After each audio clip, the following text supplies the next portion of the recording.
recording going. And it's my pleasure to introduce Mark Dean, who's a senior Jungian analyst practicing near Reading in Pennsylvania. Thank you, Mark. Over to you. Thank you, and thank you for that wonderful presentation, Rebecca.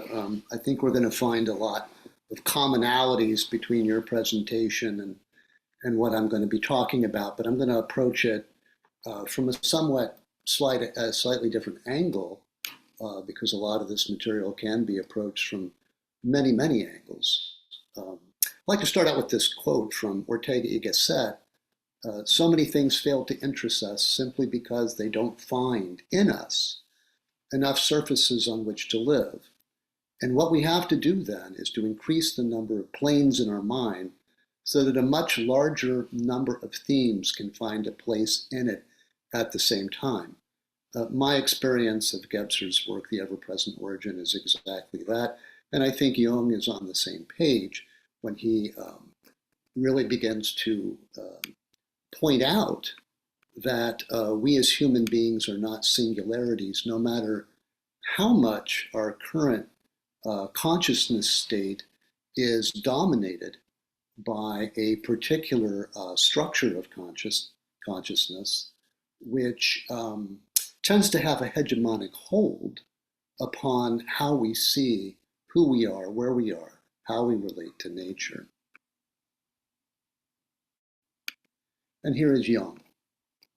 Psychic reality still exists in its original oneness and awaits man's advance to a level of consciousness where he no longer believes in one part and denies the other, but recognizes both as constituent elements of one's psyche.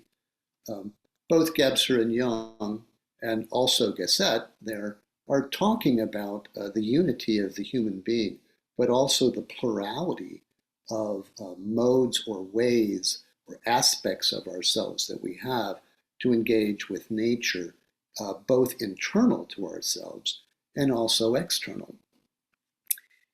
My focus here is on the issue of singularity and multiplicity and duality, which I see as structural organs in the psyche that function in an organismic way. That means that duality is not just a set of two things, two objects, but actually is a functioning process, much like we might think of a heart or a liver or the stomach. It's functioning in the overall structure of the psyche. My way to get at that is not so much to yammer about it, but basically to try to show you a little bit. And I thought that the best way to do this might be to lift up some motifs from a fairy tale. It's a well-known fairy tale, Hansel and Gretel. We know the fairy tale fairly well, I hope, but basically there's a poor woodsman. He's not making enough money. They're starving. The evil stepmother says we have to off the kids in order to survive. And so the whole thing driving the fairy tale is the concept of hunger, of not having enough. Sure enough, the kids are sent out into the woods. This happens a couple of times, and eventually they're left there. And they find their way to a witch's house. And the witch's house, incidentally, is constructed of the very thing that any young child who's starving to death would most want to have. There's just one problem. In the seeking of that, what's interior to that house is a thing that wants to eat them. So already we have this interesting sort of play of dualities and opposites happening within the tale. And if we track that, and we do track that, and I'm sort of lifting this up and bringing it back to Gebser, but one of the aspects that I would add to what Rebecca said is that the mythic structure of consciousness is the structure of images. It's imagistic forms. That's where the image crosses boundaries. It has this sort of hermetic or Hermes-like thing to cross boundaries between domains. But it is also a mentality of dualities. Two-dimensional polarity is its hallmark. So what I'm talking about here is bringing the specific consciousness, mythological consciousness, to really look at the fairy tale And we're going to take a look at a few pieces of this fairy tale in a very specific way. Now, what Ortega is talking about, Ortega y Gasset is talking about, and what Jung's talking about, is being able to access the pluralities within ourselves. Gebser takes that as different sort of modes of consciousness. Jung tended to see that from his time as a divide between the conscious and unconscious. Gebser sees it a little differently, certainly from the point of view of directed consciousness. The idea of consciousness as the modern would see it, meaning a consciousness built for the exterior world and to be able to manipulate the exterior world. And without stepping on Rebecca's toes, I think that's part of what she's saying too, is that the excessive reliance on externality and the failure to connect inwardly to our natures actually has a very problematic effect on our relationship with nature and is highly destructive. But in the fairy tale, what we'll notice is that if we just think about it for a minute and back up, we realize that there's two domains. Here we have the duality, the domain of the woodcutter, which is the outer world. It's the world of objective elements. And then there's the domain of the witch, and that's the more magical world. And there are different modalities with regards to our engagement with these worlds and the sort of mentality that we bring to these worlds that are as appropriate to their nature. At some point, Gebser says, in order to understand wholeness or entirety, we need to be able to shift our stance to fully enter into the sort of ontological nature of the phenomenon that we're encountering. So when we're looking at something, a good example would be in cognitive behavioral therapy, somebody may make a distorted thought. They have a distorted thought. They'll say something that's of a distorted nature. The rationalistic perspective, which is really the domain of cognitive behavioralism, would see that as an error. However, if we enter into the nature of the distortion itself, we begin to see it has its own logic. So when we're looking at complex formation, we're also seeing lots of aberrations as well. We're recognizing that one pole of a complex has sort of taken over consciousness temporarily. That's what the complex does, but it will always have a pole.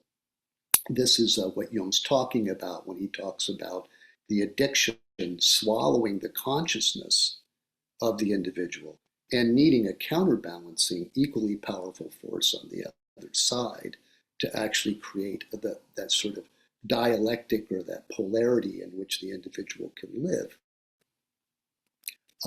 But when we're entering into moving into a different mode, this is a gentleman by the name of Stewart who writes a book called The Symbolic Impetus, and I think he's quoting philosopher Cassirer.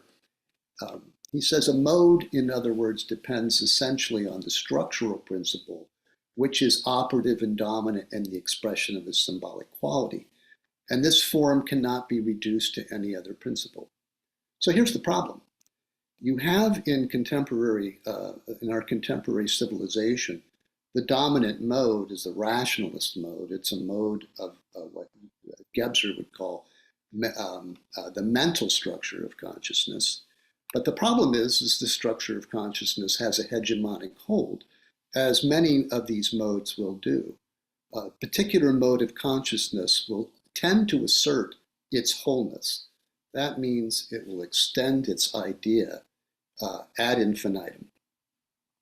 Now, just to return a little bit and bring this down to earth in terms of complex formation, when the ego is taken over by a particular complex, the ego is no longer doing the thinking. The complex is riding the ego, and the complex is doing the thinking. So what Jung says is it's a well-known fact we have complexes. What's not so well known is complexes can have us.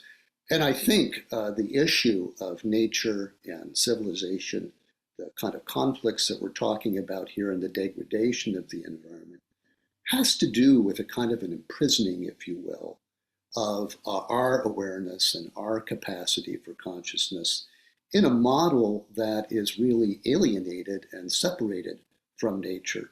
It has great power to manipulate the natural order, but it is somewhat dissociated from that.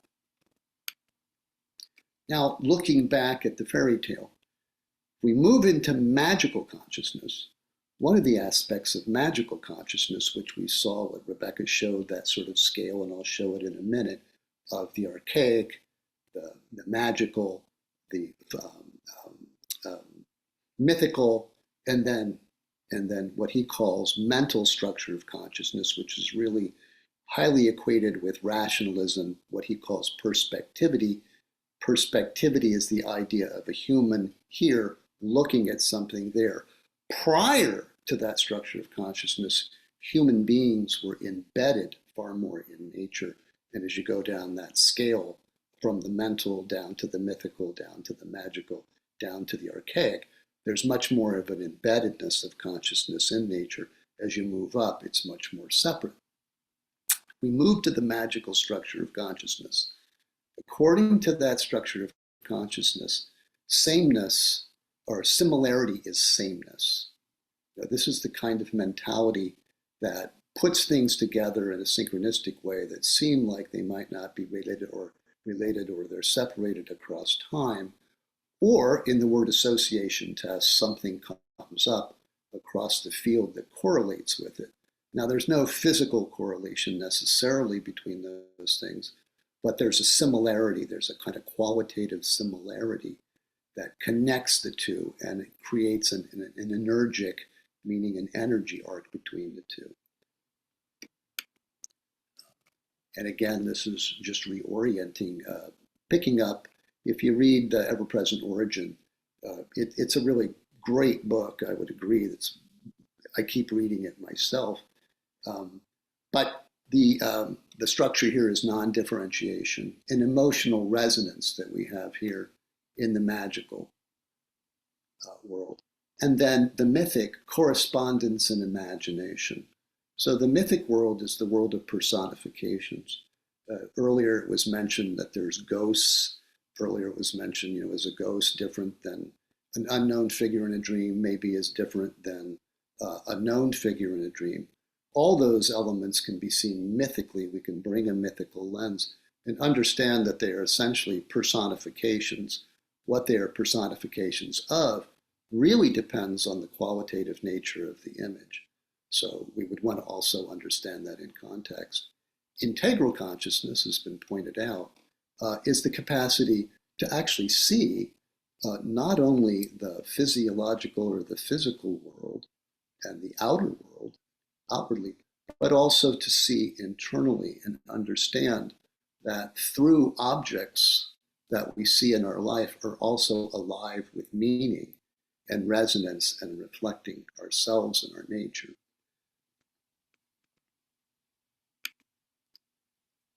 And here is Gebser saying this. In the magic structure, vital connections reach awareness and are manifested in emotional forms, in actions dominated by impulses and instinct, and subordinate to the demands and ramifications of spontaneous, affective reactions such as sympathy and antipathy. Well, this issue of sympathy and antipathy is really a very interesting thing, because at one level in a complex, most people speak of complexes and singularities. Complexes are almost always polarities. They're doubles. The ego complex will be identified with one thing, the shadow complex holds another, and those things don't get away from each other. So there's a constant tension between the two of them. In actual work, you'll find, and I think Jung talks about this too in his book on dreams, that our fascination with another person, if it's positive or negative, is a reflection of some energy that we have in ourselves. So there is this tendency in the psyche for us to be constellate and be drawn to things which are also connecting us to aspects within ourselves. This is one of the teleological aspects of projection. When we're projecting, we're seeing an aspect of ourselves. So that, in a way, is kind of a magical link, although we don't tend to think of it that way. That's the piece of consciousness that can really make that go. And you can see how an image in the other or an image in a dream is holding a quality that then comes back to a piece of our own psyche. Here it is right here. We've got the witch, we've got Gretel. They're similar in the fact that both of them are feminine and both of them are hungry. Yet there, the similarity breaks. And so we begin to notice in the image form that the witch is old, devouring, predatory, powerful. And if we know the tale, Gretel is young, she's innocent, she's pure, she's very vulnerable. And in the tale is a tale of the inevitable clash or the inevitable meeting of these two forms. The two polarities are predestined to come together. In that sense, what we're talking about, I think, is a natural teleological process. That is, if you're walking in the world and you're in denial of your shadow, you're certainly going to find it in projected form. Somewhere across the path, you're going to run into it. You may run into it in dreams, but you may often run into it in your relationships. But there is this attractive power, this constellating power again, where these things seem to want to come together, not just in fairy tales. The fairy tales do a great job of illuminating things that we are actually experiencing in life.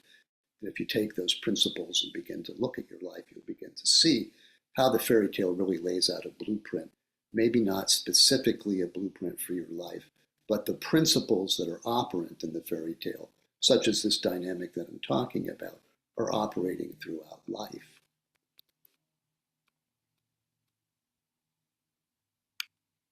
I have to get to my little arrow here. This is taking an enormous leap into evolutionary biology, but this is Jay Gould writing in 1977, Phylogeny and Ontogeny is the name of the book. And he ends the book, this is one of the last paragraphs, and he says, external discontinuity may well be inherent in underlying continuity, provided that a system displays enough complexity. The evolution of consciousness can scarcely be matched as a momentous event in the history of life. And yet I doubt that its efficient cause required much more than a heterochronic extension of fetal growth rates and patterns of cell proliferation. There may be nothing new under the sun, but permutations of the old within complex systems can do wonders. We heard in the last presentation of the plurality coming out of the singularity. Quite clearly, the plurality was latent in the singularity all along. But what's very interesting about this is that what he's saying is that the mutation and the change that happens is a change from one plane of experience to another. It's not just a continuation of the physiological development. It's actually a leap into a whole nother paradigm. And it's discontinuous. That is, development is discontinuous. All true change tends to be a kind of a quantum leap, as Gebser says. And it actually comes about by virtue, if we listen to the fairy tales, by virtue of this tension between the impetus towards singularity and the impetus towards multiplicity. Again, part of the problem that Jung levies against directed consciousness, which Gebser would call the mental structure of consciousness, is it tends to impose its notion of reality upon all structures of consciousness and all ways of knowing, and then relegates all those other structures to non-reality. And this is a philosopher, Thomas Nagel, and he's going back to the biological argument and talking about evolution again. He's kind of questioning the Darwinian development process. And he says, he's talking about a natural teleology that is not necessarily strictly physiologically based. This would mean abandoning the standard assumption that evolution is driven by exclusively physical causes. Indeed, it suggests that the explanation may have to be something more than physical all the way down. So there's something in the cosmos that is not necessarily a physical manifestation, but something beyond the physical. He doesn't like the concept of spirituality per se, but a non-material causal force in the universe. The rejection of psychophysical reductionism leaves us with a mystery of the most basic kind about the natural order, a mystery whose avoidance is one of the primary motives of reductionism. Again, he's taking a kind of a little bit of a stab at the same way that Jung did at directed consciousness. Now, in the fairy tale, there's a moment. Hansel, who has been the male figure who has sort of protected Gretel a little bit and led the way into the woods, actually gets imprisoned. And the Gretel becomes the servant of the witch. And of course, the witch is going to cook and eat her finally, you know.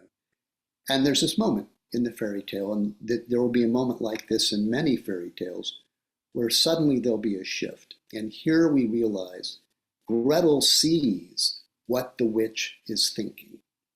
What this tells us is that the opposite has come over and come into Gretel herself.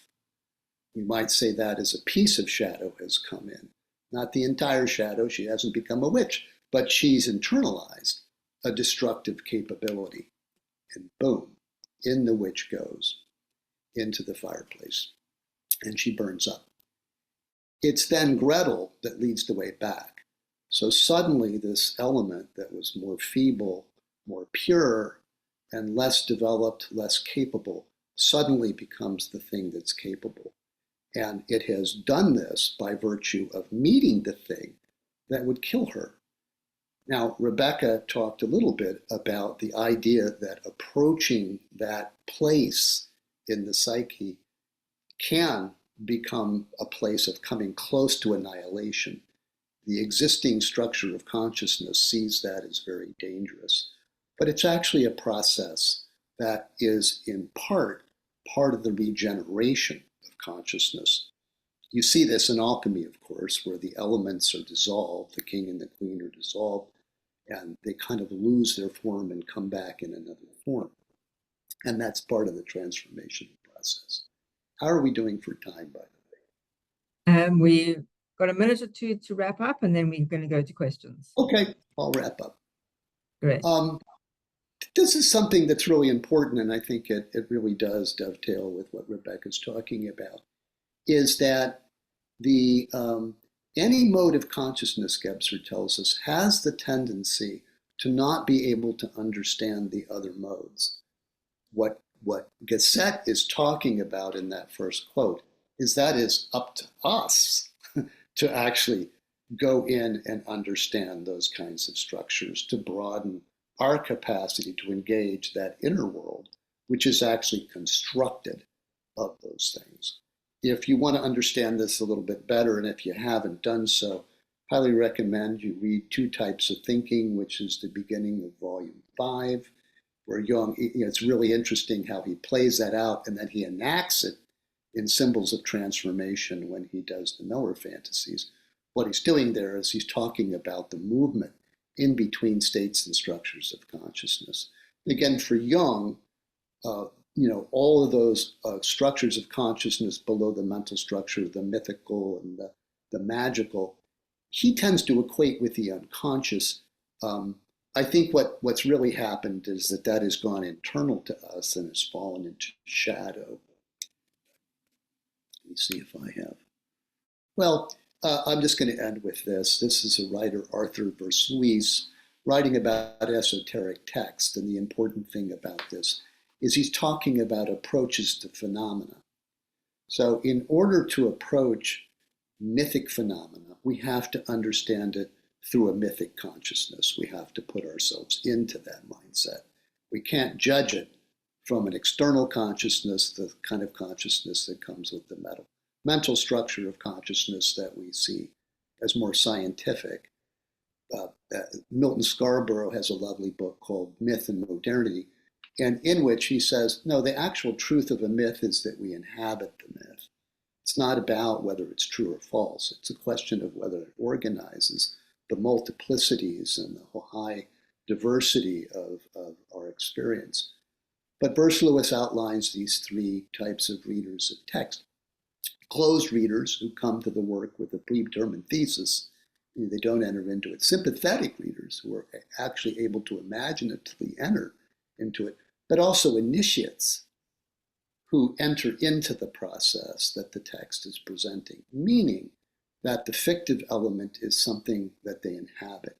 So this process of the capacity to enter into the mythic structure, into the mythomagical world, is really something that begins to actually change, lead to that kind of change with the individual.